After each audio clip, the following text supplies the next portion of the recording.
नमस्कार साथियों, analyser app में आप सभी का स्वागत है। आप लोगों को मालूम होगा, अगर नहीं चला होगा तो इस वीडियो के माध्यम से पता चलेगा कि सेट का जो एग्ज़ाम है उसके लिए टाइम आ गया है। सेट के एग्ज़ाम के लिए फॉर्म भरने की तिथि आ गई है। सेट मतलब स्टेट एलिजिबिलिटी टेस्ट। कॉलेज में प्रोफेसर बनना चाहते हैं, ये एग्ज़ाम देना पड़ेगा। जैसे आपको पहली से पाँचवीं तक को पढ़ाने के लिए टेट का एग्ज़ाम देना है, छठवीं से आठवीं तक को पढ़ाने के लिए टेट का एग्ज़ाम देना है, पेपर 2, वैसे ही सेट का एग्ज़ाम देना पड़ेगा अगर आप प्रोफेसर के लिए यानी प्रोफेसर की तैयारी कर रहे हैं, प्रोफेसर बनना चाहते हैं। तो इस विषय में सारी चीज़ें, एग्ज़ाम डेट, फॉर्म भरने की तिथि, इन सब विषयों पर कंप्लीट जानकारी हम इस वीडियो में देखेंगे और ऑथेंटिक चीज़ देखेंगे, यानी व्यापम की जो साइट है उसी में जाकर के देखेंगे क्या क्या चीज़ें हैं। तो सबसे पहला देखते हैं हम लोग इसके परीक्षा तिथि या फॉर्म भरने की तिथि आदि के विषय में। ठीक, चलिए देखते हैं। सबसे पहला, ऑनलाइन आवेदन करने की प्रारंभिक तिथि 13/5/2024 सोमवार से शुरू हो गई है और ये 9/6 यानी 9 जून रविवार तक चलेगा। ठीक है, चलिए। परीक्षा की संभावित तिथि कहीं कहीं पर आप देख रहे होंगे कि 7/7 यानी 7 जुलाई 2024 को है, लेकिन 7 जुलाई 2024 का जो तिथि था उसको बढ़ाया गया है। अब ये हो गया है 21 जुलाई को। चूँकि आप लोगों को मालूम होगा 7 जुलाई को एक पेपर है सी टेट का, इस वजह से, ठीक, सी टेट के पेपर की वजह से इस तिथि को आगे बढ़ा दिया गया। आगे बात और करें, परीक्षा कहाँ कहाँ पर होगी, तो 8 जगह चुने गए हैं जहाँ पर आप परीक्षाएं दे सकते हैं। अच्छा, सेट के एग्ज़ाम में 2 पेपर होता है, एक पेपर 1 होता है और पेपर 2 होता है। तो पेपर 1 जो होगा 21 तारीख को ही यानी 21 जुलाई को 10 बजे से 11 बजे के बीच यानी 1 घंटे का ये पेपर होगा। उसके बाद 11:30 से 1:30 बजे के बीच टोटल 2 घंटे का ये पेपर होगा, यानी पेपर 1 और पेपर 2 दोनों आपको देना पड़ेगा। कहाँ कहाँ परीक्षा केंद्र बनाए गए हैं, तो अंबिकापुर, बिलासपुर, दुर्ग, जगदलपुर, रायपुर, यानी 5 संभाग में बनाए गए हैं। इसके अलावा दंतेवाड़ा में, कांकेर में और जसपुर में भी परीक्षा केंद्र बनाया गया है। ठीक, राज्य के जो स्थानीय निवासी हैं वो किसी प्रकार का शुल्क उनसे नहीं लिया जाएगा और बाहर से जो निवासी और प्रतिभागी आएंगे उनके लिए 700 रुपये शुल्क मतलब लिया जाएगा, उनसे 700 रुपये का शुल्क लिया जाएगा। ठीक, चलिए। शैक्षणिक योग्यता की अगर बात करूं थोड़ा सा, तो शैक्षणिक योग्यता के विषय में भी देख लेते हैं। सेट परीक्षा में सम्मिलित होने के लिए जो स्नातकोत्तर उपाधि या समकक्ष परीक्षा किसी मान्यता प्राप्त, यानी कुछ कुल मिला के आपके पास क्या होना चाहिए, मास्टर डिग्री होना चाहिए, पीजी का डिग्री होना चाहिए।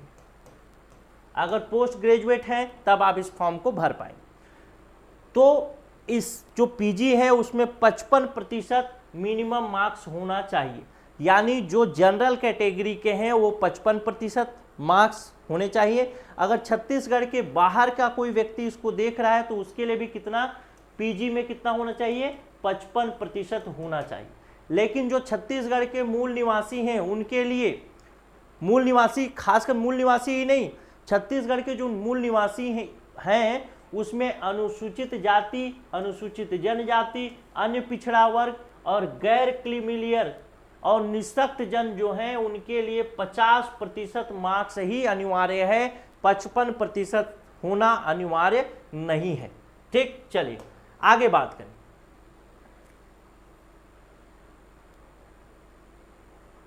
आगे और बात करें क्या, इसमें और भी कुछ चीजें नहीं। चलिए अब इधर देख लेते हैं कुछ और चीजें। क्या देखें, पेपर 1 कितने नंबर का होगा और कितने प्रश्न पूछे जाएंगे। तो पेपर 1 होगा जो वो होगा 50 प्रश्न का होगा और उसका अंक क्या होगा, 100 अंक होगा। पेपर 2 जो होगा वो 100 प्रश्न का होगा और अंक 200 होगा, अर्थात हर प्रश्न के लिए 2 अंक निर्धारित किए गए हैं। व्यापम इसका एग्जाम लेगा। ठीक, चलिए आगे बात देखिए। तो टाइम तो मैंने बता दिया, 10 से 11 बजे के बीच पेपर 1 और 11:30 से 1:30 बजे के बीच होगा पेपर 2। तो यहाँ तक ये बात खत्म हो गई, यहाँ तक हमने सब कुछ देख लिया। चलिए, प्रश्न जो होंगे वो साधारण प्रकृति के होंगे, लेकिन थोड़ा सा सिलेबस देखना जरूरी है। पेपर 1 में क्या सिलेबस है, पेपर 2 में क्या सिलेबस है, तो उसके लिए फिर से चलते हैं हम लोग, सिलेबस डाउनलोड करते हैं और सिलेबस देख लेते हैं। चलिए सिलेबस डाउनलोड कर लें, हम देख लेते हैं सिलेबस। ठीक, सिलेबस में देखते हैं क्या क्या चीजें। पेपर 1 का syllabus teaching research aptitude Hindi में डाउनलोड करते हैं। ठीक,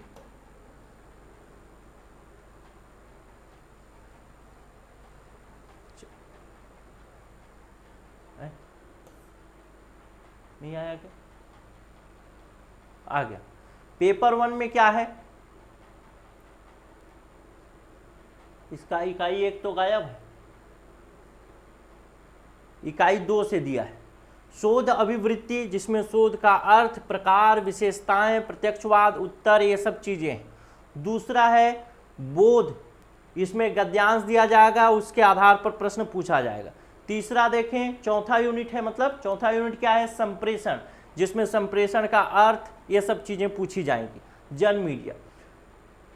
पांचवा यूनिट देखें, गणितीय तर्क शक्ति और अभिवृत्ति, जिसमें तर्क के प्रकार पूछे जाएंगे, गणित के प्रश्न कुछ कुछ पूछे जाएंगे। तो इस प्रकार से 5 यूनिट देख लिया। छठवां यूनिट जिसमें युक्ति व तर्क में पूछा जाएगा, जिसमें युक्ति के रूप, निरूपाधारिक तर्क, वाक्य, अवस्था, आकृति, ये सब चीजें पूछे जाएंगी। फिर आंकड़ों की व्याख्या पूछा जाएगा इकाई 7 से। इकाई 8 से सूचना एवं संचार प्रौद्योगिकी के बारे में पूछा जाएगा। इस प्रकार से ये जो यूनिट है वो खत्म हो जाएगा। यानी पेपर 1 ये जो होगा, पेपर 1 ये सभी के लिए अनिवार्य विषय होगा। इसके अलावा जो पेपर 2 जो होगा वो होगा क्या, ऐच्छिक विषय, यानी मास्टर डिग्री में जो आप किए होंगे उसके आधार पर आप पेपर 2 का चयन करेंगे। तो पेपर 2 की बात अगर करें, चलिए पेपर 2 में चलते हैं। तो पेपर 2 में देखिए, हिंदी के लिए है, इंग्लिश के लिए, पॉलिटिकल साइंस के लिए, इकोनॉमिक्स के लिए, सोशियोलॉजी के लिए, हिस्ट्री के लिए, ज्योग्राफी के लिए, फिजिकल साइंस के लिए, मैथमेटिक्स के लिए, chemical science, life science, computer science, commerce, law, Sanskrit, psychology, library and information science और फिजिकल एजुकेशन, होम साइंस, ये सब चीज़ें हैं इसके अंतर्गत, सेट के अंतर्गत। इन सब विषयों से आप फॉर्म भर पाएंगे। अगर इसमें किसी में मास्टर है तो आप भर सकते हैं इस फॉर्म को, अगर आपका परसेंटेज ठीक ठाक है। चलिए लाइब्रेरी साइंस का देख लेते हैं, क्योंकि लाइब्रेरी साइंस के बहुत सारे बच्चे लंबे समय से इंतजार करते रहते हैं कि कब आएगा फॉर्म, क्या होगा। तो देख लेते हैं लाइब्रेरी साइंस का सिलेबस।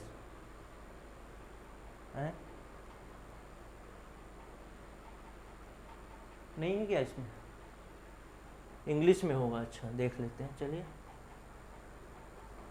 लाइब्रेरी साइंस का देख लेते हैं, इंग्लिश में होगा। कहाँ है लाइब्रेरी साइंस, इंग्लिश। अब तो आजा, देखिए लाइब्रेरी साइंस में क्या है, unit 1 data information, knowledge and wisdom, information life cycle, role of information planning, information science, communication industry, IPR, legal issues, ये सब चीज़ें। यूनिट 2 में historical development of library of India, types of library, ये सब चीज़ें हैं इसमें। आगे आप देखें और भी चीज़ें हैं। यूनिट 3 में देखें information source, primary information, secondary information, ये सब चीज़ें। अगर यूनिट 4 में देखें तो community information service, reference service, altering service, mobile based library, ये सब चीज़ें, वेब 2.0, ये सब चीज़ें। यूनिट 5 में देखें तो universe of kingdom, universe of, ये सब चीज़ें हैं, मैपिंग सब्जेक्ट लाइब्रेरी। यूनिट 5 में मैनेजमेंट का चीज़ है, सॉरी यूनिट 6 में, यूनिट 7 में कंप्यूटर टेक्नोलॉजी है, यूनिट 8 में लाइब्रेरी ऑटोमेशन कैसे करेंगे, बार कोड आदि के माध्यम से, ये सब चीज़ें आपको पढ़नी पड़ेगी। यूनिट 9 देखें तो रिसर्च है, जिसमें कंसेप्ट, पर्पज, फंक्शन, स्कोप, ये सब चीज़ें। यूनिट 10 में देखें तो एकेडमिक लाइब्रेरी इंफॉर्मेशन सर्विस है। तो इस प्रकार से 10 यूनिट है लाइब्रेरी साइंस में। इसी प्रकार से अन्य विषयों के भी आप सिलेबस अगर देखना चाहते हैं तो व्यापम के साइट में जा करके देख सकते हैं, जैसा मैंने क्लिक करके देखा ठीक उसी तरीके से। ठीक है, तो आप लोग कर लीजिएगा। और एक चीज और महत्वपूर्ण बात, जैसा कि टेट के एग्जाम में होता है ना कि जो लोग एक मिनिमम मार्क्स गेन करेंगे उस मिनिमम मार्क्स के बाद सब क्वालिफाइंग हो जाएंगे, तो इसमें ऐसा नहीं है।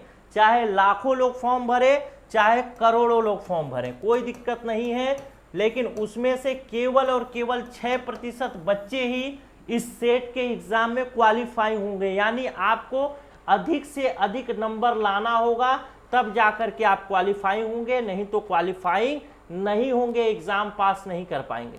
लाइब्रेरी साइंस के विषय में कुछ क्लासेस अगर आप कहेंगे तो मैं क्लासेस लेकर के आऊँगा, आप लोग नीचे कमेंट जरूर करिएगा। ठीक है, चलिए बस यहीं तक था ये वीडियो, सारी जानकारी मैंने दे दी है। ये 6% वाला आंकड़ा जरूर याद रखिएगा, यानी ये सीधा सीधा मारा मारी वाला विषय है। जितना ज़्यादा नंबर उतना ज़्यादा सिक्योरिटी आपका। ठीक है, चलिए और भी कुछ चीज़ें देख सकते हैं क्या? नहीं देख सकते। चलिए सोशियोलॉजी देख लें थोड़ा सा, चलिए सोशियोलॉजी देख लेते हैं। सोशियोलॉजी सीजी टेट समाज शास्त्रीय सिद्धांत भी मैं पढ़ा सकता हूं, लेकिन अगर आप बोलेंगे तो, लेकिन समय कम है। इन फ्यूचर अगर आप कभी कहेंगे तो मैं पढ़ा सकता हूं, नीचे देख लेंगे। प्रकार्य समाज शास्त्रीय, शास्त्रीय समाज शास्त्रीय परंपराएं, संरचना जिसमें प्रकारवाद, संरचनावाद, व्याख्यात्मक निर्वाचनात्मक परंपराएं, उत्तर आधुनिक और संरचनात्मक उपनिवेशवाद। इसके विषय में एडवर्ड डेस ने क्या क्या प्यारे, जो लोग इसको पढ़े होंगे उनको पता होगा। शास्त्रीय भारतीय चिंतक M.K. गांधी, ये सब घुर्वे, श्रीनिवासन, इन सबको पढ़ना पड़ेगा। शोध प्रवृत्तियों में ये सब चीज़ें हैं, इनको देखना पड़ेगा। 1, 2, 3 तकनीकें। उसके बाद इकाई 3 है जिसमें मौलिक अवधारणाएं संस्थाएं हैं। इकाई 4 है जिसमें ग्रामीण एवं नगरीय रूपांतरण है। इकाई 4 के बाद इकाई 5 है राज्य, राजनीति और विकास। इकाई 6 अर्थव्यवस्था और समाज। इकाई 7 पर्यावरण और समाज के बीच क्या संबंध है, परिवार, विवाह, नातेदारी, विवाह, प्रौद्योगिकी और समाज, संस्कृति, सांस्कृतिक रूपांतरण। इन सब विषयों में आप इन सब सारे विषयों को आपको पढ़ना पड़ेगा। पहले तो आप समाजशास्त्र पढ़ चुके होंगे, लेकिन समाजशास्त्र को आपको MCQ मल्टीपल चॉइस क्वेश्चन के फॉर्म में पढ़ना है, तब जाकर के बनेगी बात। इसी प्रकार से और कुछ सिलेबस हैं, जैसे हिंदी का सिलेबस है, लाइफ साइंस का सिलेबस है, होम साइंस का सिलेबस है। अगर आप लोगों को इसमें किसी भी विषय से संबंधित कोई कंटेंट चाहिए होगा, किसी भी विषय से संबंधित, आप कौन से विषय से तैयारी कर रहे हैं या करना चाह रहे हैं, उसके विषय में अगर आप नीचे कमेंट करेंगे तो मैं उस विषय से संबंधित कुछ कंटेंट या पूरा कंटेंट आपको उपलब्ध कराने की कोशिश करूंगा। क्लियर है? तो चलिए मिलता हूं अगले वीडियो में, तब तक के लिए नमस्कार, जय हिंद।